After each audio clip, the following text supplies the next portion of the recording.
স্বাধীনতার পর থেকে দেশে বিদ্যুৎ ও জ্বালানি খাতে অবকাঠামোগত উন্নয়ন হলেও নিশ্চিত হয়নি টেকসই জ্বালানি নিরাপত্তার বিষয়টি ভবিষ্যৎ ঘাটতি নিয়ে শঙ্কায় বিশেষজ্ঞরা।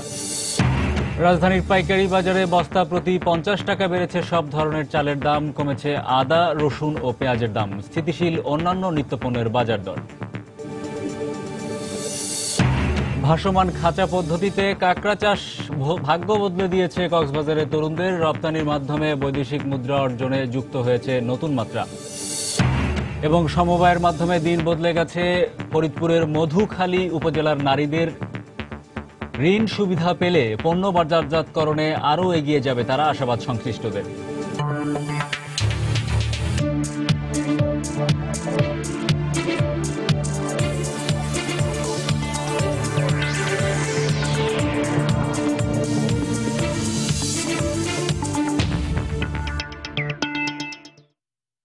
দেখছিলেন শিরোনাম। আমন্ত্রণ জানাচ্ছি দেশ ও দেশের বাইরের অর্থ বাণিজ্যের নানা খবর নিয়ে আমাদের নিয়মিত আয়োজন এ সময়ের বাণিজ্যে, আর আপনাদের সঙ্গে আছি আমি হরিপদ সাহা। গত বছরে দেশে বিদ্যুৎ ও জ্বালানি খাতে বিভিন্ন মাত্রার অবকাঠামোগত উন্নয়ন হলেও খুব একটা নিশ্চিত হচ্ছে না টেকসই জ্বালানি নিরাপত্তার বিষয়টি। যুদ্ধ পরবর্তী বাংলাদেশে গৃহস্থালী থেকে শিল্প উৎপাদন পর্যন্ত প্রতিটি ক্ষেত্রেই জ্বালানির প্রাপ্তি নিশ্চিত হলেও বিশেষজ্ঞদের আশঙ্কা প্রাথমিক জ্বালানির ভবিষ্যৎ ঘাটতি নিয়ে। অন্যদিকে সরকারের নীতি নির্ধারণী মহল বলছে সংকট নয়, উন্নয়ন আর সক্ষমতার কথা মাথায় রেখেই এগোচ্ছেন তারা। স্বাধীনতার 44 বছরে দেশের জ্বালানি খাত নিয়ে দেবাশিস রায়ের রিপোর্ট।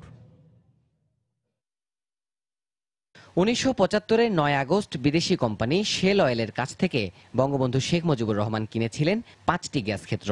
সেই থেকেই জ্বালানি নিরাপত্তার ভিত রচিত হয় আজকের বাংলাদেশের। তারপরের পথচলায় চড়াই উতরাই পেরিয়ে জ্বালানি খাতে গড়ে ওঠে নিত্য নতুন অবকাঠামো। প্রাকৃতিক গ্যাসকে মূল প্রাথমিক জ্বালানি ধরে বিস্তার ঘটে শিল্পসহ বিদ্যুৎ উৎপাদন কেন্দ্রের। বিদ্যুৎ বিভাগের তথ্য বলছে বর্তমানে 74% মানুষের চাহিদা মেটাচ্ছে 100টি বিদ্যুৎ উৎপাদন কেন্দ্র। উৎপাদন ক্ষমতা পৌঁছেছে 11,000-এর ঘরে। অন্যদিকে পেট্রো বাংলার তথ্য মতে মোট 26টি গ্যাস ক্ষেত্রের মধ্যে উৎপাদনে থাকা 20টি গ্যাস ক্ষেত্র থেকে দৈনিক উৎপাদন হয় 2700 মিলিয়ন ঘনফুট গ্যাস। আবিষ্কৃত গ্যাসের মোট মজুদ 27 ট্রিলিয়ন ঘনফুট ধরে এরই মধ্যে ব্যবহৃত হয়েছে 13 ট্রিলিয়ন ঘনফুট গ্যাস। তবে জ্বালানি খাতকে এগিয়ে নিতে কয়লা নিয়ে কোনো সুখবর নেই এখনো। সরকারি পরিকল্পনা ভবিষ্যৎ জ্বালানি মিটবে আমদানি করা কয়লা দিয়ে, কিন্তু বিশেষজ্ঞরা বলছেন জ্বালানি সক্ষমতায় পৌঁছাতে প্রয়োজন প্রাথমিক জ্বালানির নিজস্ব উৎপাদন। অনেক দূর থেকে ভালো কোয়ালিটির কয়লা আমদানি করলে খরচও বেশি পড়বে, নিশ্চয়তাও থাকবে না। আমাদের পরিকল্পনা আমরা দেখতে পাচ্ছি 2030 সালে এটা 8%-এর নিচে নেমে যাবে আমাদের নিজস্ব জ্বালানি সরবরাহ। আমাদের নিজস্ব কয়লা ব্যবহার করতেই হবে। তাদের মতে স্পর্শকাতর এই খাতটির উন্নয়নে স্বচ্ছতা ও সুশাসনের পাশাপাশি প্রয়োজন দূরদর্শী রাজনৈতিক সিদ্ধান্ত। পলিসিগতভাবে আমি বলবো যে দীর্ঘদিনের চিত্রটা দেখতে আমাদের রাজনীতিবিদরা এবং এই সেক্টরে যারা লিড করেছে তারা ব্যর্থ হয়েছে। গভর্নমেন্ট একটা আইন করেছে যেটাকে বলা হয় ইনডেমনিটি আইন। তখন অবশ্য গভর্নমেন্ট বলেছিল যে এই আইনটা সাময়িক। সুশাসনের সমস্যাটা অনেক দূর আমরা এগিয়েছি, কিন্তু এই আইনটার কারণে এই ব্যাপারে আমাদের সন্দেহ থেকেই যাচ্ছে। তবে জ্বালানি খাতের অন্যতম পরিকল্পনাকারী প্রধানমন্ত্রীর জ্বালানি উপদেষ্টা জানিয়েছেন আমদানি নির্ভরতায় ঝুঁকি এড়াতে পারবে বাংলাদেশ। কয়লার সিলেন যেটা সে অস্ট্রেলিয়া থেকে আসুক, সাউথ আফ্রিকা থেকে আসুক, ইন্দোনেশিয়া থেকে আসুক, এই সিলেনগুলা ওরকম কোনো বিপজ্জনক সিলেন না। একদিকে এটা সাপ্লাই, আজকে আমার ব্যালেন্স, অন্য প্রোডাক্ট আছে, রিনিউয়েবল এনার্জি আছে। এই ব্যালেন্স করে এর মধ্যে তো পৃথিবী মানুষের সভ্যতার অগ্রযাত্রা হবে। স্বাধীনতার 4 দশক পেরিয়ে এসে জ্বালানি বিশ্লেষকরা পরামর্শ দিচ্ছেন টেকসই জ্বালানি নিরাপত্তা অর্জনে বৈশ্বিক জ্বালানির সম্ভাবনা ও চ্যালেঞ্জের কথা মাথায় রেখেই নীতি নির্ধারকদের এগোতে হবে স্বচ্ছতা, সততা ও দেশপ্রেমকে সাথী করেই। দেবাশিস রায়, সময় সংবাদ, ঢাকা। রাজধানীর পাইকারি বাজারে এক সপ্তাহের ব্যবধানে বস্তা প্রতি 50 টাকা বেড়েছে সব ধরনের চালের দাম। তবে দাম কমেছে আদা, রসুন, পেঁয়াজের। এদিকে চিনির দাম বাড়লেও কমেছে ডালের দাম, তবে স্থিতিশীল রয়েছে অন্যান্য নিত্য প্রয়োজনীয় পণ্যের বাজার দর। রাজধানীর মোহাম্মদপুর পাইকারি কৃষি মার্কেট ঘুরে এসে বিস্তারিত জানাচ্ছেন কামরুল হাসান সবুজ। আমদানি ঘাটতি কিংবা পরিবহন সংকট নেতিবাচক কোনো কারণ না থাকলেও সপ্তাহের শুরুতেই রাজধানীর পাইকারি বাজারে বেড়েছে চালের দাম। বাজারে মানভেদে প্রতি কেজি মিনিকেট 42 থেকে 44 টাকা, নাজিরশাইল 38 থেকে 46, ভি 28 34 থেকে 35, গুটি স্বর্ণা 30 থেকে 32 ও আমদানি করা চাল বিক্রি হচ্ছে 28 থেকে 30 টাকায়। দাম বাড়ার কারণ হিসেবে পাটের বস্তা ব্যবহারকে দায়ী করছেন ব্যবসায়ীরা। কেজিতে 1-2 টাকা করে দাম বাড়তেছে হালার বস্তার কারণে। প্লাস্টিকের বস্তার দাম 30 টাকা 35 টাকা করে বস্তার দাম ধরতো, আর এখন ছালার বস্তা 60 থেকে 70 টাকা ধরতেছে। এদিকে নতুন পেঁয়াজ বাজারে আসায় কেজি প্রতি 15 টাকা পর্যন্ত কমেছে এই নিত্যপণ্যের দাম। দাম কমেছে আদা রসুনেরও। যেই পেঁয়াজ ছিল 45-50 টাকা, আজকে দেশি পেঁয়াজটা আপনার 28 থেকে 30 টাকা বাজার, নতুন পেঁয়াজটার বাজার। আর এলসির বাজার তো এমনি কমে গেছে 25-26 টাকা বাজার। আর আদা গ্যাস অবধি বেশি 52-50, আজকে 45 থেকে 50-48 টাকা। অন্যদিকে তেল সহ বেশিরভাগ নিত্য প্রয়োজনীয় পণ্যের দাম স্থিতিশীল থাকলেও প্রতি বস্তা চিনির দাম বেড়েছে 150 টাকা পর্যন্ত। কিছুটা কমেছে মসুর ডালের দাম। সবচেয়ে ঠিক আছে, চিনি দাম একটু বাড়ছে, চিনি বাইরে চিনি দাম একটু বাড়তো। আগে 36 টাকা করে আমরা পাইকারি চিনি বিক্রি করতাম, এখন আমরা পাইকারি বিক্রি করতেছি আপনার 39 টাকা কেজি। খেসারি ডালের দাম বাড়লো, কেজি প্রতি আপনার 1.5-2 টাকা বাড়ছে। দেশি মুসুর আগে ছিল আপনার কোয়ালিটি ভেদে 112 থেকে 117 টাকা, এখন কোয়ালিটি ভেদে 111 থেকে 116 টাকা। বেশ কিছুদিন ধরেই দামের কোনো হেরফেরে নেই এলাচ, লবঙ্গ, দারুচিনি সহ মশলার বাজারে। কামরুল হাসান সবুজ, সময় সংবাদ, ঢাকা। এবারে দেশের সবচেয়ে বড় ভোগ্যপণ্যের বাজার চট্টগ্রামের খাতুনগঞ্জের খবর জানতে সরাসরি চলে যাচ্ছি সহকর্মী কমলদের কাছে। কমল। ধন্যবাদ হরি। দেশের সবচেয়ে বড় পাইকারি বাজার, যে সবচেয়ে ভোগ্য পণ্যের বাজার চট্টগ্রামের খাতুনগঞ্জ, আসাদগঞ্জ এবং যে আশপাশের এলাকা, সেখানে কিন্তু সব ধরনের পণ্য একটি মিশ্র অবস্থান পরিস্থিতি বিরাজ করছে। চাহিদা বাড়ার কারণে কিছু কিছু পণ্যের দাম বাড়লো এবং আরও কিছু পণ্যের দাম কমেছে। এক্ষেত্রে আমরা দেখেছি এই মৌসুমে এসে ডালের চাহিদা বাড়ার কারণে ডালের দাম বেড়েছে। আজকে আমরা দেখতে পাচ্ছি মসুর ডাল, দেশি মসুর ডাল প্রকারভেদে 113 টাকা থেকে 121 টাকা বিক্রি হচ্ছে, অথচ গত সপ্তাহে এই ডাল বিক্রি হয়েছিল 111 টাকা থেকে 120 টাকা কেজি ধরে। একইভাবে আজ মুগ ডাল বিক্রি হচ্ছে আমরা দেখতে পাচ্ছি 50 থেকে প্রকারভেদে 80 টাকা পর্যন্ত, তবে মুগ ডালের দাম অপরিবর্তিত রয়েছে। তবে কিছুটা বেড়েছে, কেজি প্রতি 1 টাকা বেড়েছে ছোলার দাম। গত সপ্তাহে ছোলা বিক্রি হয়েছিল 63 টাকা, আর ছোলা বিক্রি হচ্ছে পাইকারি পর্যায়ে 64 টাকা করে। এক্ষেত্রে আবার তবে সবচেয়ে বেশি বেড়েছে ছোলার দাম, যে ডাল যেটা আছে সেটির দাম কেজি প্রতি 4 টাকা বেড়েছে। গত সপ্তাহে ছোলার ডাল বিক্রি হয়েছিল 60 টাকা, আর আজকে বিক্রি হচ্ছে 64 টাকা কেজি ধরে। একইভাবে সাদা মোটর কেজি প্রতি 1 টাকা কমেছে। গত সপ্তাহে সাদা মোটর বিক্রি হয়েছে 29 টাকা কেজি, আর আজ বিক্রি হচ্ছে 28 টাকা কেজি ধরে। এই ক্ষেত্রে বলছেন ব্যবসায়ীরা, বলছেন যেহেতু ডালের চাহিদা কিছুটা বেড়েছে, সেই কারণে কিন্তু ডালের দামগুলি কিছুটা বাড়ছে। কিন্তু আমরা দেখেছি গত কয়েক সপ্তাহে কিন্তু ডালের দাম চট্টগ্রামে কম ছিল, শুধুমাত্র এই সপ্তাহে এসে কেজি প্রতি 1 থেকে 3 টাকা 4 টাকা পর্যন্ত ডালের দাম বেড়েছে। এবার আসছে আমরা সাধারণ যে ভোগ্য পণ্য বা সাধারণ যে মশলা, আদা, রসুন, পেঁয়াজের দিকে আমরা দেখতে পাচ্ছি গত এক সপ্তাহের ব্যবধানে কিন্তু পেঁয়াজের দাম কেজি প্রতি 2 টাকা বেড়েছে। গত সপ্তাহে কেজি পেঁয়াজ বিক্রি হয়েছিল 28 থেকে 30 টাকা, আর আজ বিক্রি হচ্ছে 30 থেকে 32 টাকা। এক্ষেত্রে ব্যবসায়ীরা বলছেন যেহেতু পেঁয়াজের চটের বস্তা করে এখন পেঁয়াজ আনতে হচ্ছে, সেখানে পেঁয়াজের দাম কেজি প্রতি 2 টাকা বেড়েছে। একইভাবে বেড়েছে রসুনের দাম তবে 1 টাকা করে কমেছে প্রতি কেজি। গত সপ্তাহে চাইনা রসুন বিক্রি হয়েছিল 160 টাকা কেজি, আর আজ বিক্রি হচ্ছে 106 থেকে 105 টাকা। তবে দেশি রসুন বিক্রি হচ্ছে 60 থেকে 65 টাকা কেজি। এখানে দেশি রসুন যেটি আছে, যেটি বাজারে আসতে শুরু করায় হয়তো রসুনের দাম আরও কমবে বলে ব্যবসায়ীরা জানিয়েছেন। তবে একটু কিছুটা নিচের দিকে রয়েছে আদার দাম। আদা পচে যাওয়ার কারণে আদা বিক্রি হচ্ছে আজ 20 থেকে 35 টাকা কেজি, আর গত সপ্তাহে ঠিক একই ধরনের ছিল। তবে ব্যবসায়ীরা বলতে যেহেতু আদা পচে যাচ্ছে, সাধারণ ব্যবসায়ী চাইছেন যেন কম দামে আদাটাকে বিক্রি করে দেন। এক্ষেত্রে এবার আমি আসি সয়াবিন তেলের বাজারের দিকে। সয়াবিন তেলের দাম কিন্তু এক সপ্তাহের ব্যবধানে মন প্রতি আমরা দেখতে বেড়েছে প্রায় 40 টাকা বেড়েছে মন প্রতি। গত সপ্তাহে সয়াবিন তেল বিক্রি হচ্ছে প্রতি মন সয়াবিন 2860 টাকা, আর আজ বিক্রি হচ্ছে 2900 টাকা। এক্ষেত্রে ব্যবসায়ীরা বলছেন যেহেতু শীতকালে আসলে সয়াবিন তেলের চাহিদাটা বাড়ে, সেখানে সয়াবিন তেলের দাম মন প্রতি বেড়েছে প্রায় 40 টাকা, অর্থাৎ কেজি প্রতি 1 টাকার বেশি বেড়েছে। তবে পাম অয়েল গত সপ্তাহে বিক্রি হয়েছিল 2000 টাকা, আর আজ বিক্রি হচ্ছে 1975 টাকা। সুপার সয়াবিন গত সপ্তাহে বিক্রি হয়েছিল 2150 টাকা, আজও 2150 টাকা প্রতি মন বিক্রি হচ্ছে। এবার আমি একটু কথা বলে জানাই যে ভোজ্য তেলের ব্যাপারে। শীতকাল আসলে সয়াবিন এবং শুধু সয়াবিনের চাহিদাটা কেন বাড়ে সে বেশি ব্যবসায়ীরা বলছেন শীতকাল আসলে সুপার সয়াবিন এবং পাম অয়েলটি জমে যায়, সে কারণে কিন্তু তখন আর তেলে বিক্রি হয় না। আর এই সময় মূলত সয়াবিন তেলের চাহিদাটা বাড়ে, আর এখানে যে শীতকাল আসলে সয়াবিন তেলের দামটা বেড়ে যায়। সুপার সয়াবিন বা অন্যান্য পামল অন্যান্য সময় কম থাকলেও কিন্তু এই সময় বিক্রি হয় না, ফলে দামটাও থাকে অপরিবর্তিত। এবার আমি আসি চিনির বাজারের দিকে। গত এক সপ্তাহের ব্যবধানে কিন্তু চিনির মন প্রতি 70 থেকে 100 টাকা বেড়েছে। এক্ষেত্রে ব্যবসায়ীরা বলছেন যেহেতু ভ্রাম্যমাণ আদালত প্লাস্টিকের বস্তার প্রতি অভিযান চালাচ্ছে, সেখানে তারা এখন চটের বস্তা করে চিনি আনতে হচ্ছে। আর এই চিনির চটের বস্তা চিনি আনতে হয় কিন্তু মন প্রতি 70 টাকা থেকে 100 টাকা পর্যন্ত বেড়েছে। গত সপ্তাহে প্রতি মন চিনি বিক্রি হয়েছে 1400 টাকা, আর আজ বিক্রি হচ্ছে 1470 থেকে 1500 টাকা পর্যন্ত মানে মন প্রতি বিক্রি হচ্ছে। এবার আসলে চালের বাজারের দিকে কিন্তু চট্টগ্রামে সব ধরনের চালের দাম কিছুটা কমতির দিকে, প্রচুর পরিমাণে দেশি চাল বাজারে আসছে, আর এই কারণে চালের দাম কমছে। আমরা দেখেছি সর্বনিম্ন চালের দাম বিক্রি হচ্ছে যেটি আতপ সাদা মোটা চাল সেটি বিক্রি হচ্ছে কেজি 20 টাকা, এবং ইরি পাইজাম যেগুলো বিক্রি হচ্ছে সেগুলো বিক্রি হচ্ছে 28 থেকে 32 টাকা। একইভাবে চিনি গুঁড়ো বা অন্যান্য চাল যে জিরি সার বা অন্যান্য যে চালগুলো রয়েছে সে চালের কিন্তু দামও অনেকটা কম রয়েছে বলে ব্যবসায়ীরা জানিয়েছেন। আপনি জানেন চট্টগ্রামের খাতুনগঞ্জ, আসাদগঞ্জ এবং আশপাশের যে এলাকাটি পুরোটা আমদানি নির্ভর, অর্থাৎ আন্তর্জাতিক বাজারে যদি কোনো পণ্য দাম বাড়ে তারা সরাসরি এর প্রতিক্রিয়া এসে পড়ে এখানে। কারণ এগুলো এইসব পণ্য কিন্তু আগে এলসির মাধ্যমে এইসব পণ্য আমদানি, যে এলসি খোলা হয়, এলসি খোলার পর এইসব পণ্য আসে চট্টগ্রাম বন্দরে, চট্টগ্রাম বন্দর থেকে এইসব পণ্য নিয়ে আসা হয় চট্টগ্রামের খাতুনগঞ্জে এইসব পণ্য গুদামজাত করার পরে চাহিদা এবং সুযোগ অনুযায়ী ব্যবসায়ীরা এইসব পণ্য চট্টগ্রামের যে আশপাশের জেলাগুলো রয়েছে, আশপাশের জেলা সহ দেশের অন্যান্য স্থানে সেগুলো প্রেরণ করে, বিশেষ করে যে অন্যান্য যে পণ্যগুলো সেগুলো বিশেষ প্রেরণ করে। তবে আদা, রসুন, পেঁয়াজের ক্ষেত্রে আমাদেরকে নির্ভর করতে হয় ভারত এবং প্রতিবেশী দেশগুলোর উপর। সেই কারণে কিন্তু পেঁয়াজের দাম কিছুটা, আন্তর্জাতিক বাজারের দাম বললে সেখানে চিনির দাম কিছুটা, পেঁয়াজের দাম বাড়ে। এখন পর্যন্ত এ ছিল চট্টগ্রামের খাতুনগঞ্জ থেকে সর্বশেষ।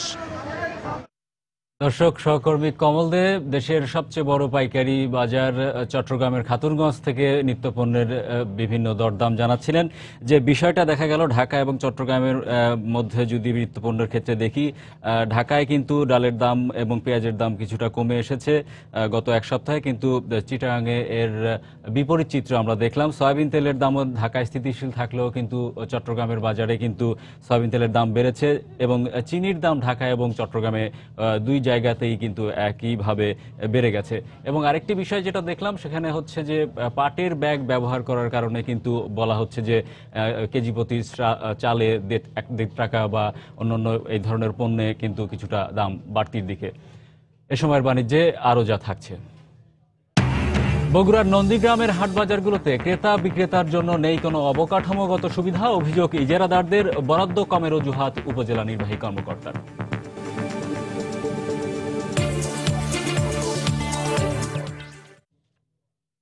ভাসমান খাঁচা পদ্ধতিতে কাঁকড়া চাষ করে ভাগ্য বদলে ফেলেছেন কক্সবাজারের উদ্যোগী তরুণরা। শক্ত খোলস থেকে নরম খোলসে রূপান্তরের নতুন এই পদ্ধতির কাঁকড়া চাষ করে রপ্তানি করা হচ্ছে। এতে বৈদেশিক মুদ্রা অর্জনে যুক্ত হয়েছে নতুন মাত্রা।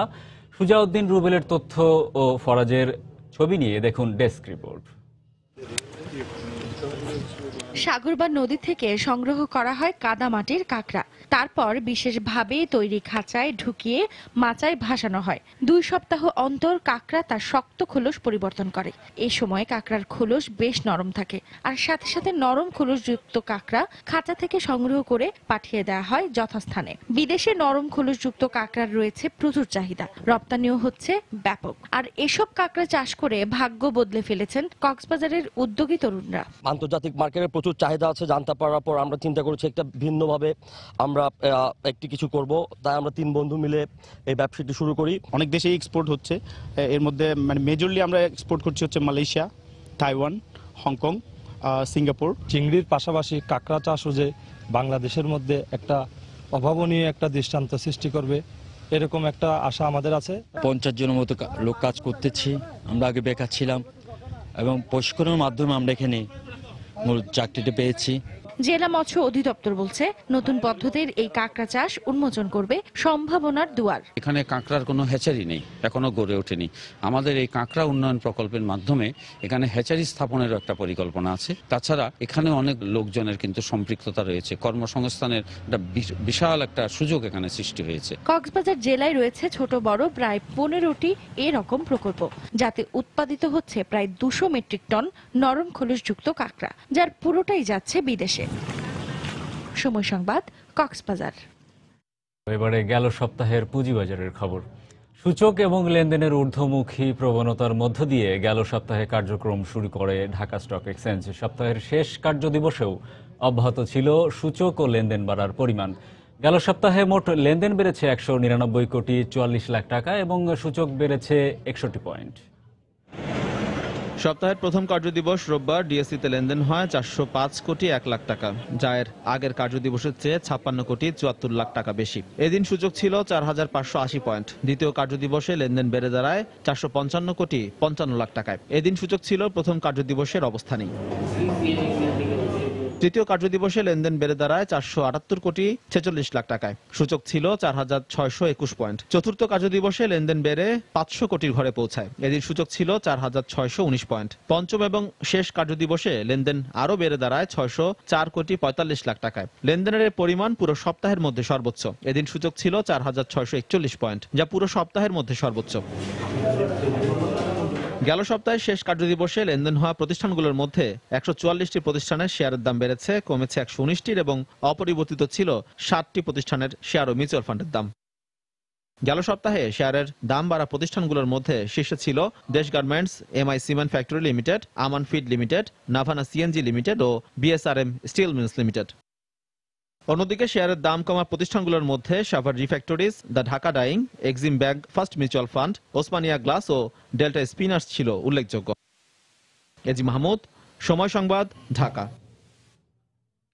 গেল সপ্তাহে বিভিন্ন মন্ত্রী, ব্যবসায়ী ও বিশিষ্ট ব্যক্তিরা দেশের অর্থনীতি নিয়ে বিভিন্ন ধরনের গুরুত্বপূর্ণ বক্তব্য দিয়েছেন। আর এসব বক্তব্য নিয়ে আমাদের এবারের আয়োজন, চলুন দেখে নেই এক নজরে। বাংলাদেশ ভারতের বাণিজ্যিক সম্পর্ক অনেক দিনের। দুদেশের বাণিজ্য বাড়াতে বিভিন্ন উদ্যোগ নেওয়া হচ্ছে। যে কোনো চুক্তি সম্ভাবনার দুয়ার খুলে দেয়। বিনিয়োগ বাড়ানোর মাধ্যমে বাণিজ্যিক সম্পর্ক আরও বাড়বে বলে আশা করছি। আমার এই পাটের পণ্য ব্যবহার করার মাধ্যমে এই বাংলাদেশের মানুষের যে চাষি, পাট চাষি, পাট শ্রমিক, পাটকল সবকিছুর যেমন আমরা তাদের পুরনো দিন, সেই সোনালী দিন ফিরিয়ে আনতে পারবো। ওয়ার্ল্ড ব্যাংক বলেছে we are already entered into lower middle income group। যেটা বললেন যে আমরা লোয়ার ইনকাম 80টাই on the basis of the United Nations। এইটা মানে আমি ওই ডিপ রেসপেক্ট আমি মনে করি যে এটা ঠিক না। কারণ আমরা ইতিমধ্যেই নিম্ন মধ্যমের দেশে আমরা প্রবেশ করেছি এবং এটা সারা বিশ্বে গ্রহণ করেছে এবং সব জায়গায় বলে যে Bangladesh is now a lower middle income country. 7টি প্রকল্প আমরা অনুমোদন পেয়েছি। এই প্রকল্পগুলোর প্রাক্কলিত ব্যয় হচ্ছে 2037 কোটি টাকা। সরকারের দায়িত্ব হচ্ছে এই দেশের ধনী দরিদ্র সকল মানুষকে সুপেয় পানি সরবরাহ করা। এই প্রকল্পটি যদি আমরা বাস্তবায়ন করতে পারি তাহলে আমরা প্রায় দেশের 88% মানুষকে আমরা সুপেয় পানি সরবরাহের আওতায় নিয়ে আসতে পারবো। ট্রেড ফ্যাসিলিটেশন এটাকে রাজস্বমুখী না করে বাণিজ্যমুখী করা, শিল্প বিনিয়োগমুখী করা, তাহলে বোধহয় এটা অধিকতর কাজ করবে। কিন্তু ট্যাক্স আদায়ের যে দায়িত্ব সেটা তো তাদেরই থাকছে এবং অনেক সময় দেখা যাবে যে যে পরিমাণে ট্যাক্স কমানো দরকার আমরা ইমিডিয়েটলি সেই পরিমাণ ট্যাক্স কমাতে পারছি না। সেখানে একটা কম্প্রোমাইজে গভর্নমেন্টকে আসতে হবে।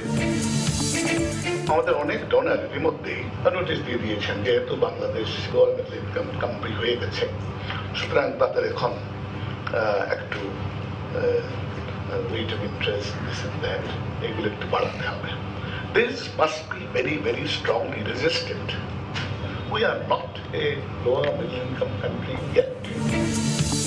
ভুটানের ব্যাপারে আমরা খুবই আন্তরিক এবং সেই কারণে ভুটানের মাননীয় প্রধানমন্ত্রী 15টি পণ্যের উপরে আমাদের শুল্কমুক্ত সুবিধা চেয়েছেন, সেটা আমরা বিবেচনা রেখেছি এবং আমাদের পণ্য ভুটানে রপ্তানি হবে, ভুটানের পণ্য বাংলাদেশে আমদানি আমরা করব।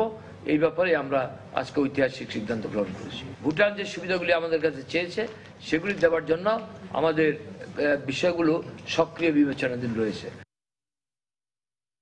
রাজধানীর আন্তর্জাতিক বসুন্ধরা কনভেনশন সিটিতে চলছে পাওয়ার সোলার আবাসন মেলা। সেখানে আছেন রিপোর্টার মোস্তফা মাহবুব। মেলার বিস্তারিত খবর জানতে সরাসরি যোগ দিচ্ছি তার সঙ্গে। মাহবুব।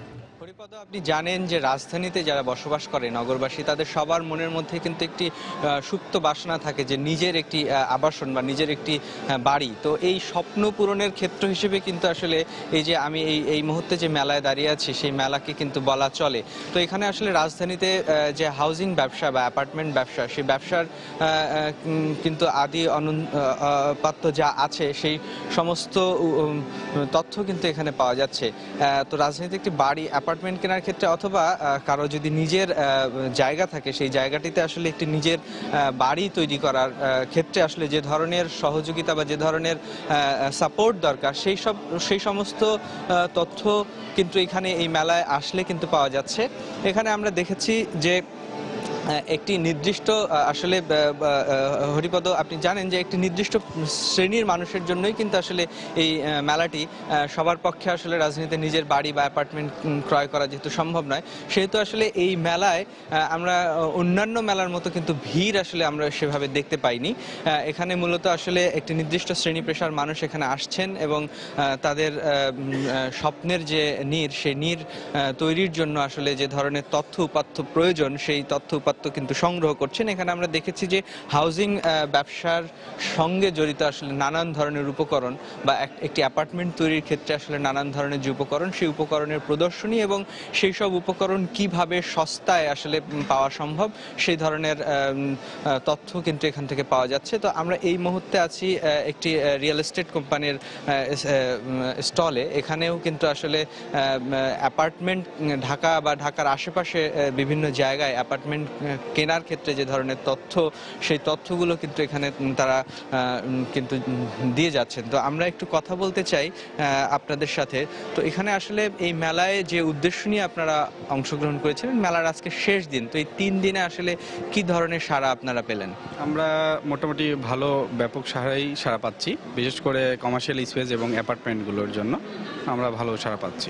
তো আপনাদের প্রজেক্টগুলো মূলত কোন কোন এলাকায় এবং কি পরিমাণ আসলে অর্থ এই সমস্ত এলাকায় আসলে একটি অ্যাপার্টমেন্ট কেনার জন্য একজন গ্রাহককে ব্যয় করতে হবে? আমাদের বেশ কিছু ভালো প্রজেক্টের কাজ চলছে, অনগোয়িং প্রজেক্ট। সিদ্ধেশ্বরীতে একটা কন্ডোমিনিয়াম প্রজেক্ট চলছে আমাদের বাংলাদেশে এই প্রথম। আর আমাদের একটা টাউনশিপ প্রজেক্ট আছে ভুইগড়ে, সেকেন্ড ফেজের কাজ চলছে। বাংলা মোটরে আমাদের কমার্শিয়াল একটা বিল্ডিং আছে। এখানে আমাদের রেঞ্জটা, অ্যাপার্টমেন্ট রেঞ্জটা হচ্ছে 1 কোটি থেকে 4 কোটি। কমার্শিয়ালটা তো মিনিমাম প্রাইসিংয়ে যা আসে 10 কোটি, 12 কোটি, 5 কোটি ইউনিট ভেদে যেটা আসে আর কি। আচ্ছা, তো এই যে অ্যাপার্টমেন্টগুলোর কথা আপনি বললেন, তো আমরা জানি যে রাজধানীতে যারা বসবাস করে তাদের সবারই কিন্তু একটা স্বপ্ন থাকে। তো আসলে ঠিক নিম্নবিত্ত বা একটু উচ্চ মধ্যবিত্ত যাদের, তাদের জন্য আসলে কি ধরনের প্রকল্প আপনাদের কাছে আছে? তাদের জন্য আমাদের একটা নারায়ণগঞ্জে একটা আমাদের ফার্স্ট টাইম যেটা স্যাটেলাইট সিটি আমাদের উত্তর রূপায়ণ টাউন, এটাতে আমাদের কিন্তু ওই যারা নিম্ন মধ্যবিত্ত এদের জন্য কিন্তু একটা ভালো আমাদের প্রজেক্ট। এখানে রেঞ্জটা হচ্ছে 660 থেকে শুরু করে 1100, 1300, 1400, 1500 স্কোয়ার ফিটের ফ্ল্যাট। এগুলো 25 থেকে আপনি আন্ডার কোটি টাকার মধ্যে আপনি কিন্তু কিনতে পারেন। আচ্ছা, যে কোনো অ্যাপার্টমেন্ট ক্রয়ের ক্ষেত্রে আসলে দেখা যায় যে অর্থের সংস্থানটা একটি বড় প্রশ্ন থাকে এবং সেখানে আমরা দেখেছি দীর্ঘদিন কিন্তু হাউজিং লোন দেয়া বন্ধ ছিল। তো আপনারা কি সেই ধরনের হাউজিং লোন গ্রহণের ক্ষেত্রে ব্যাংক অ্যাসেসমেন্ট বা এই ধরনের ইনফরমেশন কি এখান থেকে দিচ্ছেন কিনা? হ্যাঁ, আমরা দিচ্ছি। বিভিন্ন ব্যাংকের সুবিধা আমরা দিয়ে দিচ্ছি। আমরা একটা মিনিমাম একটা কিছু ডিসকাউন্ট, মিনিমাম একটা বুকিং মানি দিচ্ছি, নিয়ে বাকিটা আমরা ব্যাংকের সাথে অ্যারেঞ্জ করে দিচ্ছি, ব্যাংকও আমাদেরকে দিচ্ছে। এখানে দেখছি আরো অনেক রকমের আসলে স্টল এখানে দেখছি হাউজিং শিল্পের সাথে জড়িত।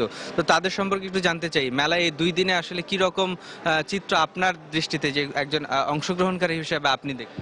এটা বেশ উৎসবপূর্ব মুহূর্ত আর কি। আমাদের আসলে এখানে একটা মিলন মেলা, রিয়েল এস্টেটের রিলেটেড যে বিজনেসগুলো, এগুলোর একটা ফেয়ার এখানে চলছে। এখানে বেশ মানুষের জানার আগ্রহ যে একটা রিয়েল এস্টেট কোম্পানি করতে কিংবা একটা অ্যাপার্টমেন্ট করতে কি কি প্রোডাক্ট দরকার হয়, কি কি প্রয়োজন হয়, হ্যাঁ, একদম রেডি পর্যন্ত কনস্ট্রাকশন থেকে শুরু করে ওটা। যে আপনাকে অনেক ধন্যবাদ। তো এই আমরা কথা বলছিলাম আসলে রিয়েল এস্টেট সংক্রান্ত যে সমস্ত তথ্য এখানে জানা যায় ওনারা দিচ্ছেন, আমরা আরও দেখতে পাচ্ছি যে শুধু রিয়েল এস্টেটই নয়, এবং দর্শক এই মুহূর্তে দেখতে পাবেন যে আমরা দেখছি যে এই একটি বাড়ির ক্ষেত্রে আসলে যা যা প্রয়োজন হয়, এখন এই মুহূর্তে আমরা নাভানার একটি স্টল দেখছি। এখানে কিন্তু নাভানার যত ধরনের পণ্য আছে, প্লাস্টিক পণ্য থেকে শুরু করে নানান ধরনের পণ্য, এবং রিয়েল এস্টেট ব্যবসার ক্ষেত্রে, রিয়েল এস্টেট বা একটা অ্যাপার্টমেন্ট তৈরির ক্ষেত্রে যেটা গুরুত্বপূর্ণ, বিভিন্ন রকম ফিটিংস থেকে শুরু করে সব ধরনের কিন্তু এখানে আমরা তার প্রদর্শনী দেখতে পাচ্ছি। আমরা একজন প্রতিনিধির সাথে এখানে কথা বলতে চাই, নাভানা প্রতিনিধির সাথে। তো আসলে আপনারা এখানে মূলত কি উদ্দেশ্য নিয়ে অংশগ্রহণ করেছেন? আমাদের উদ্দেশ্য হচ্ছে আমাদের হাউস হোল্ড প্রোডাক্ট, আমাদের PPR, uPVC, HDP, glass pipe, মানে অল কাইন্ড অফ পাইপ যেগুলো আছে, এটা আমাদের প্রেজেন্টেশন মানে ডিসপ্লে বা সবাইকে দেখানোর। এখানে আসলে 2 দিনে কি রকম দর্শনার্থী আপনাদের এখানে আসলো এবং কি ধরনের সাড়া পেলেন? হ্যাঁ, খুব ভালো সাড়া পেয়েছি, আর অনেক দর্শনার্থী আসছে, তারা দেখতেছে আমাদের নাভানার বিশেষ করে যে হাউস হোল্ড প্রোডাক্ট প্লাস আমাদের পাইপ, সেটা হ্যাঁ ভালো সাড়া পাচ্ছে এখান থেকে। আমরা কথা বলছিলাম একজন নাভানার প্রতিনিধির সাথে, আমরা আরো একটু মেলাটা ঘুরে দেখতে চাই। আমরা যদি আরেকটু যাই, আমরা এখানে দেখতে পাবো যে বাড়ি তৈরি করার ক্ষেত্রে আসলে সবচেয়ে গুরুত্বপূর্ণ যে উপাদান রড, হ্যাঁ, সেই রডেরও কিন্তু এখানে আমরা একটি স্টল দেখতে পাচ্ছি। তো আমরা এখানে RSRM যেটি RRM কিন্তু উন্নত প্রযুক্তির রড তারা তৈরি করেন। তো আমরা একটু তাদের সাথেও কথা বলতে চাই। এখানে দেখছি যে আপনারা রডের প্রদর্শনীয় দেখতে পাচ্ছি। তো এখানে আসলে হাউজিং সংক্রান্ত যে ধরনের তথ্য উপাত্ত, সেগুলো কিন্তু এখানে আমরা দেখলাম, অনেকগুলো স্টলেই আমরা কথা বললাম। তো আপনারা এখানে কেন আসেন?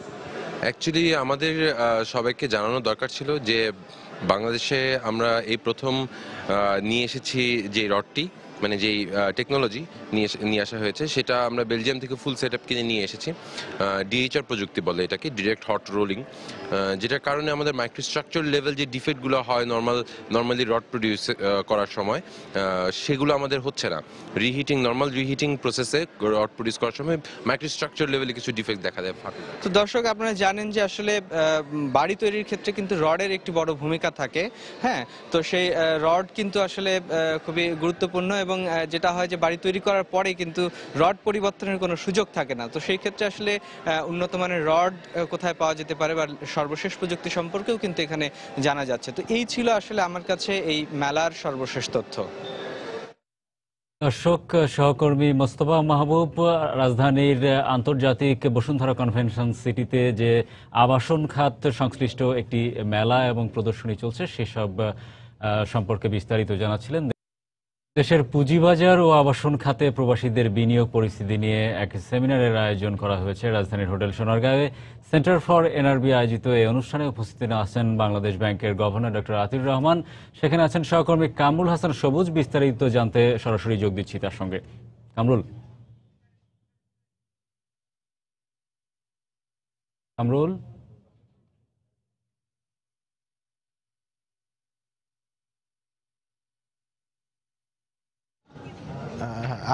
আমি এখন আছি সোনারগাঁও হোটেলে, যেখানে NBR এর অর্থাৎ প্রবাসী বাংলাদেশিরা দেশের কিভাবে বিনিয়োগ করতে পারে, বিশেষত রিয়েল এস্টেট অর্থাৎ আবাসন খাতে এবং পুঁজিবাজারে কিভাবে বিনিয়োগ করতে পারে, কিভাবে তাদের বিনিয়োগকে এনকারেজ বা উৎসাহিত করা যায়, সেই বিষয় নিয়ে কিন্তু এখানে একটি সেমিনার হচ্ছে। এবং এই সেমিনারে ব্যবসায়ী, ব্যাংকার এবং বিভিন্ন খাতে শিল্প প্রতিষ্ঠানের প্রতিনিধিরা কিন্তু এখানে এসেছেন, এবং তারা কিভাবে এই বিদেশি বিনিয়োগকে উৎসাহিত করা যায় সে বিষয় নিয়ে আলোচনা হচ্ছে। তো এখানে কিন্তু একটা কথা তারা বেশ জোর দিয়ে বলছেন, সেটা হচ্ছে যে বিদেশিরা যখন এখানে বিনিয়োগ করতে আসে তখন তারা কিন্তু লাভের বা মুনাফার আশায় বিনিয়োগ করতে আসে, কিন্তু যারা প্রবাসী তারা কিন্তু এখানে বিনিয়োগ যখন করতে চান বা করতে আসেন তখন তারা কিন্তু দেশপ্রেম থেকে আসেন। তো সেই জায়গাটা কিন্তু বিবেচনা নিয়ে তাদের বিনিয়োগকে সহজ করার জন্য যে পথগুলো অবলম্বন করা দরকার, অর্থাৎ রাজস্ব থেকে, অর্থাৎ বিনিয়োগ বোর্ড থেকে, ব্যাংকিং সেক্টর থেকে, পুঁজি বাজার থেকে, অর্থাৎ যে নিয়ম বা বিনিয়োগের ক্ষেত্রগুলো সৃষ্টি করা দরকার, সেই বিষয়গুলো নিয়ে এখানে আলোচনা হচ্ছে। তো তো যে আমরা জানি যে প্রায় 1 কোটি মানুষ দেশের বাইরে আছে, তো তারা যে টাকা পাঠান, এবং এখানে কিন্তু আরেকটা বিষয়ে তারা বেশ জোর দিয়েছেন যে বর্তমান প্রেক্ষাপটে অর্থাৎ ইউরোপের যে মন্দা বাজার বা ইউরোপের যে অস্থিরতা, সেই প্রেক্ষাপটে কিন্তু তারা যেখানে অনেকেই যদিও বিদেশে বিনিয়োগ করে থাকেন, তারাও কিন্তু এখন দেশে বিনিয়োগে বেশি আগ্রহী হচ্ছেন। তো সেই ক্ষেত্রে কিন্তু কিছু নীতিগত সহায়তা দরকার, বিশেষ করে পুঁজিবাজারের ক্ষেত্রে একটু সূক্ষ্মভাবে অর্থাৎ বেশ সতর্কতার সাথে কিন্তু এই বিনিয়োগকে উৎসাহিত করার কথা বলছেন। কারণ অনেক ক্ষেত্রেই দেখা যায় যে বিনিয়োগটা যখন বেড়ে যায় তখন হঠাৎ করেই অস্থিরতা সৃষ্টি হয়ে যেতে পারে, এবং সেই ক্ষেত্রে যে ক্ষুদ্র বিনিয়োগকারী আছে তারা যেন ক্ষতির মুখে না পড়েন। এবং এখানে যে আবাসন শিল্পের বিনিয়োগের ব্যাপারে বলা হচ্ছে যে এখানে অনেক প্রতি মুহূর্তে অর্থাৎ প্রতি বছর প্রায় 1 লাখ করে আবাসন দরকার হচ্ছে শুধুমাত্র ঢাকা শহরে। সেই ক্ষেত্রে এবং এটা কিন্তু বেশ গুরুত্বপূর্ণ খাত হিসেবে বিবেচিত হয়ে থাকে আমাদের শিল্প খাতের মধ্যে। তো সেইখানেও কিন্তু বিনিয়োগ করাটা বেশ সহজ প্রবাসী বিনিয়োগকারীদের জন্য। তো এই বিষয়গুলো নিয়েই মূলত এখানে আলোচনা হচ্ছে, কিভাবে বিনিয়োগ করলে তারা স্থিতিশীলতার মধ্যে দিয়ে ঝুঁকি মুক্ত একটি বিনিয়োগ করতে পারবেন, সেই বিষয়গুলো নিয়ে এখানে আলোচনা হচ্ছে। তো এখানে উপস্থিত আছেন বাংলাদেশ ব্যাংকের গভর্নর ডক্টর আতিউর রহমান। তিনি এই বিভিন্ন সেক্টরের প্রতিনিধিদের কাছ থেকে যে প্রস্তাবগুলো আসবে সেগুলো শুনে তিনি একটি দিক নির্দেশনা দিবেন, এবং বিভিন্ন সেক্টরের প্রতিনিধিরা কিন্তু তাদের এই কিভাবে বিনিয়োগ করলে তারা বেশ সুবিধা পান অর্থাৎ সমস্যাগুলো কম হয়, সেই বিষয়গুলোই কিন্তু এখন তুলে ধরছেন। তো এই ছিল এখনের মতো এই সেমিনার নিয়ে সর্বশেষ। আমরা ফিরে যাচ্ছি স্টুডিওতে। দর্শক, সহকর্মী কামরুল হাসান সবুজ হোটেল সোনারগাঁয়ে যে একটি সেমিনার আয়োজন করা হয়েছে, বিদেশিদের বা বাংলাদেশি প্রবাসী যারা রয়েছে বিদেশে তাদের বাংলাদেশে পুঁজিবাজারে এবং আবাসন খাতে বিনিয়োগে উৎসাহিত করতে কি কি ব্যবস্থা নেওয়া যেতে পারে সেসব বিষয়ে কিন্তু আলোচনা হচ্ছে। একটি বিষয় যেটা হচ্ছে যে বাংলাদেশের পুঁজিবাজারে কিন্তু ব্যাংক এবং আর্থিক খাতের একটি বড় অংশগ্রহণ রয়েছে, এবং সেই দিক থেকে বাংলাদেশ ব্যাংকের গভর্নর ডক্টর আতিউর রহমানের যে দিক নির্দেশনা সেখানে খুবই গুরুত্বপূর্ণভাবে স্থান পাবে বলে মনে করা হচ্ছে। সমবায়ের মাধ্যমে ভাগ্য পরিবর্তনের চেষ্টা করেছেন অনেকেই, কেউ কেউ সফল হয়েছেন, আবার কেউ ব্যর্থ। তবে এক্ষেত্রে পিছিয়ে নেই ফরিদপুর জেলার মধুখালী উপজেলার উদ্যমী নারীরা। এতে সার্বিক সহযোগিতা করেছেন উপজেলার সরকারি কর্মকর্তারা। কোনো ধরনের ঋণ সুবিধা ছাড়াই এই উদ্যোগে সফলতার দৃষ্টান্ত রেখেছেন নারী উদ্যোক্তারা। ভবিষ্যতে ঋণ সুবিধা দেয়া হলে তারা আরও এগিয়ে যাবে বলে জানান উপজেলা কর্মকর্তারা। এই প্রকল্প বাস্তবায়নে জাইকার কাইজেন প্রকল্প অন্যতম ভূমিকা রেখেছে বলেও জানান কর্মকর্তারা। ফরিদপুর ঘুরে এসে নুরুল আলম নয়নের তোলা ছবিতে বিস্তারিত জানাচ্ছেন সাইফুল রুদ্র। গৃহ ব্যবস্থাপনার কাজ শুরুর আগে ভোরের আলো ফুটতেই গৃহিণীদের হাতে দেখা গেল নানা রঙের সুতো। মনের মাধুরী মিশিয়ে আঁকা নকশায় চলছে সুই সুতোর বুনন। বলছি ফরিদপুর জেলার মধুখালী উপজেলার বৈকণ্ঠপুর গ্রামের মহিলা সমবায় সমিতির উদ্যমী নারীদের কথা। জাইকার কারিগরি সহযোগিতায় বিপিএটিসি আইপিএস টিকিউএম প্রকল্পের আওতায় কাইজেন ভাবনা থেকে উপজেলার সরকারি কর্মকর্তারা এই সমিতি গড়ে তুলতে সার্বিক সহযোগিতা করেছেন, যার ফলে অধিকাংশ নারী অবসর সময়ে পেয়েছেন বাড়তি আয়ের সুযোগ। সমবায়ের পরের থেকে এই মেশিং এর কাজ, হাতের কাজটা যেগুলো একটু বেশি করে অনেক জায়গায় অর্ডারও নিই। সমিতির থেকে আরো আগ্রহ দিছে, এখন আমি মনে করেন পুরোটাই আগ্রহ। কাগজ দিয়ে ফুল করতে পারি, মাটি দিয়ে অনেক কিছু বানাইতে পারি। আমি তারা শিখাইছে বলে আরো স্বাবলম্বী হয়েছি। তারা তো খোঁজ খবর নেয় আমরা কিভাবে কাজ করতেছি। উপজেলার এই কর্মকর্তা জানান, সমিতির নারীদের হাতে তৈরি হস্তশিল্পের এসব উপকরণ রাজধানী সহ বিশ্বের বিভিন্ন প্রান্তে পৌঁছে দেবার জন্য সব ধরনের সহায়তা করেন তারা। নকশিকাঁথা, কুশন, ওয়ালম্যাট কাইজেন 3 মোতাবেক সকল মহিলার সদস্যরা নিজের হাতে তৈরি করেছে। উপজেলা সমবায় কর্মকর্তা জানান, এই প্রকল্প বাস্তবায়নে জাপানি ম্যানেজমেন্ট অ্যাপ্রোচ হিসেবে কাইজেনের ভূমিকা অন্যতম। ইতিমধ্যে আমরা আমাদের 9টি উপজেলায় 9টি উৎপাদনমুখী সমিতি তৈরি করেছি কাইজেনের আওতায়। তারা যে কাজ ভালো জানে, আমাদের এখানে প্রশিক্ষণ নিয়েছে। প্রশিক্ষণ নেওয়ার পরে তারা এখন সে সমস্ত জিনিস তৈরি করতেছে। এখন পর্যন্ত কেউ তাদেরকে আর্থিক সহায়তা বা লোন দিয়ে বা অন্য কোনো সহায়তা তাদেরকে করে না। মধুখালী উপজেলার এই উদ্যমী নারীরা ভাগ্য পরিবর্তন এবং বাড়তি আয়ের সংসারের সচ্ছলতা বাড়াতে দিন বা রাতকে আলাদা করেননি। তাদের মতে সরকারি এই উদ্যোগ অব্যাহত থাকলে সমবেত পরিশ্রমে তারা তাদের আরও সামনে এগিয়ে নিতে পারবেন। সাইফুল রুদ্র, সময় সংবাদ, মধুখালী, ফরিদপুর। বিপুল পরিমাণ রাজস্ব আদায় হলেও বগুড়ার নন্দীগ্রামের হাটবাজারগুলোতে ক্রেতা বিক্রেতার জন্য নেই কোনো অবকাঠামোগত সুবিধা। বর্ষার সময় কাদা পানি আর অন্য সময়ে ড্রেনের পচা গন্ধে ভোগান্তি পোহাতে হয় ক্রেতা বিক্রেতাদের। বিপুল পরিমাণ রাজস্ব দেওয়ার পরও উন্নয়ন থেকে বঞ্চিত বলে অভিযোগ এসব হাটের ইজারাদারদের। উপজেলা নির্বাহী কর্মকর্তা জানালেন, হাটের উন্নয়নের জন্য বরাদ্দ খুবই সামান্য। মাজেদুর রহমানের তথ্য ও রবিউল ইসলামের ছবি নিয়ে দেখুন ডেস্ক রিপোর্ট।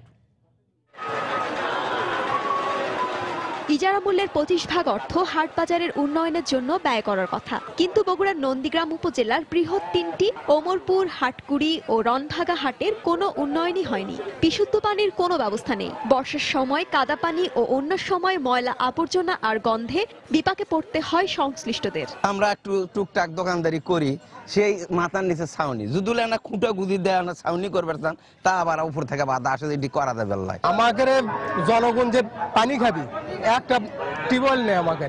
প্রতি বছর বিপুল পরিমাণ ইজারা মূল্য পরিশোধ করলেও হাটের সুযোগ সুবিধা থেকে বঞ্চিত হাটে আসা মানুষ সহ ব্যবসায়ীরা। আমার দাবি যে হাটে একটা ট্রাক স্ট্যান্ড করে দেওয়া হোক, এখানে পানি নিষ্কাশনের ব্যবস্থা করে দেওয়া হোক। জনগণের জন্য গণশৌচাগার নেই, আর যা শেড অনেকগুলি করে দিচ্ছে, আমাদের আরো কিছু প্রয়োজন। হাটের দুরবস্থার কথা স্বীকার করে অর্থের স্বল্পতার কথা জানালেন উপজেলা নির্বাহী কর্মকর্তা। আমাদের যে নিজস্ব অর্থ সংস্থান আছে, এইটুক দিয়ে যতটুকু সম্ভব আমরা প্রকল্প নেব এবং বাকিগুলোর জন্য আমরা এলজিডি কাছে বরাদ্দের জন্য পত্র দেব। চলতি বাংলা 1422 সালে ওমরপুর হাট 95,20,000 টাকা, হাটকুড়ি হাট 65 লাখ ও রনভাগা হাট 50 লাখ টাকায় ইজারা হয়েছে। সময় সংবাদ, বগুড়া।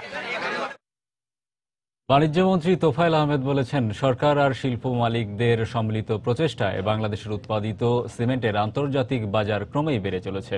শুক্রবার সন্ধ্যায় রাজধানীর বঙ্গবন্ধু আন্তর্জাতিক সম্মেলন কেন্দ্রে ক্রাউন সিমেন্টের 20 বছর পূর্তি উপলক্ষে আয়োজিত অনুষ্ঠানে তিনি এ মন্তব্য করেন। মন্ত্রী বলেন, স্বাধীনতার 44 বছরে বাংলাদেশ আর্থসামাজিক নানা সূচকে এমন এক স্থানে উন্নীত হয়েছে যা বিশ্বের অনেক দেশের উন্নয়নের জন্য রোল মডেল। ক্রাউন সিমেন্ট লিমিটেডের চেয়ারম্যান মোহাম্মদ জাহাঙ্গীর আলমের সভাপতিত্বে অনুষ্ঠানে হাঙ্গেরির একটি অর্কেস্ট্রা টিমের পরিবেশনায় প্রথমবারের মতো জাতীয় সঙ্গীতের অর্কেস্ট্রেশন করে প্রতিষ্ঠানটি।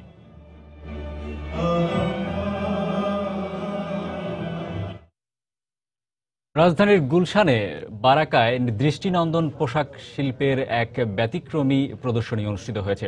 বোরকা ও হিজাবের পাশাপাশি পাশ্চাত্যের সমমানে আকর্ষণীয় পোশাক তৈরি করেছে বারাকা।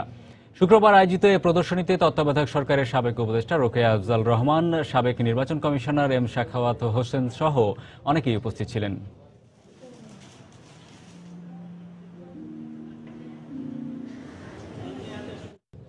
এবারে দেশের বাইরের অর্থ বাণিজ্যের খবর।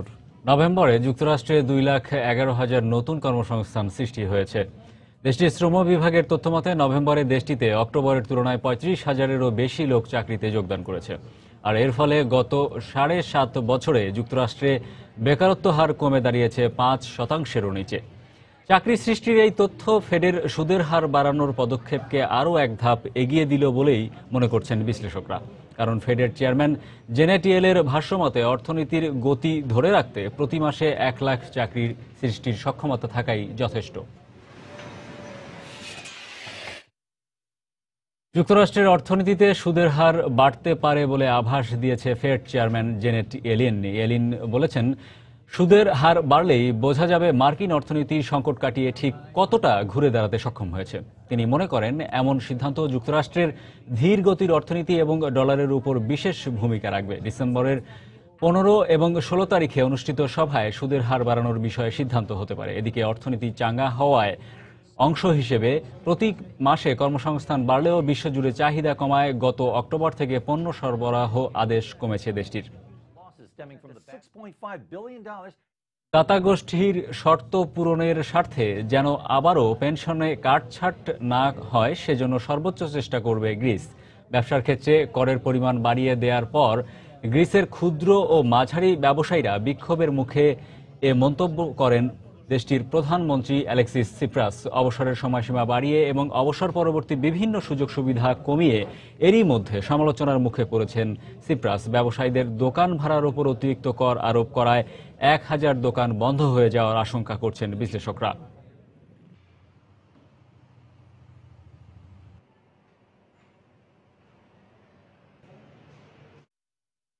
আবারও জানিয়ে দিচ্ছি এ সময়ের বাণিজ্যের শিরোনামগুলো। স্বাধীনতার পর থেকে দেশে বিদ্যুৎ ও জ্বালানি খাতে অবকাঠামোগত উন্নয়ন হলেও নিশ্চিত হয়নি টেকসই জ্বালানি নিরাপত্তার বিষয়টি, ভবিষ্যৎ ঘাটতি নিয়ে শঙ্কায় বিশেষজ্ঞরা।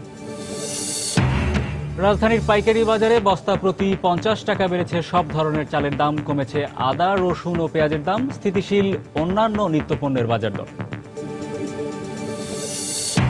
ভাসমান খাঁচা পদ্ধতিতে কাঁকড়া চাষ ভাগ্য বদলে দিয়েছে কক্সবাজারের তরুণদের, রপ্তানির মাধ্যমে বৈদেশিক মুদ্রা অর্জনে যুক্ত হয়েছে নতুন মাত্রা। এবং সমবায়ের মাধ্যমে দিন বদলে গেছে ফরিদপুরের মধুখালী উপজেলা নারীদের, ঋণ সুবিধা পেলে পণ্য বাজারজাতকরণে আরও এগিয়ে যাবে তারা, আশাবাদ সংশ্লিষ্টদের। এই ছিল এ সময়ের বাণিজ্যে। যে কোনো খবর পেতে ভিজিট করুন সময়নিউজ.tv। সঙ্গে থাকুন সময়ের।